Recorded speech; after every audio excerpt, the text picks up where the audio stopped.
And Carol, what would you say, like when you close your eyes and you bring something to mind that makes you smile, besides your cats, automatically in your professional life, what would that be?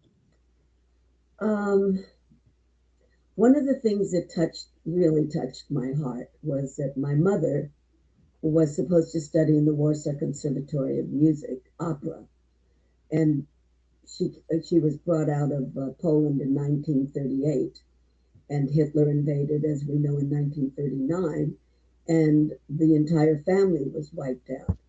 But my mother always loved music, and she made it a point to have my sister and I study the piano. I think I studied when I was 7 or 6 or something like that. But she would always sing all the great arias to us from La Boheme and Madame Butterfly, on and on and on. And Caruso, she loved Enrique Caruso, and all these wonderful, and Zio Pinzo and Mario Lanza. So I grew up to that.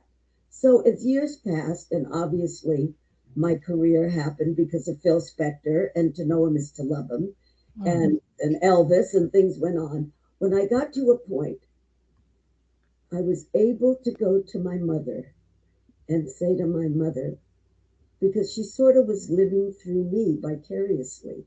And I said, Mother, I have to tell you something. And she said, Well, what? And I said, Placido Domingo, one of the greatest opera singers of our time, just recorded, of all things, a Christmas song that I wrote that he does every single year with the Vienna Boys Choir, called Once Again It's Christmas Time this year. And Oh. the moment of being able to tell my mother that Hmm. really was very important to me.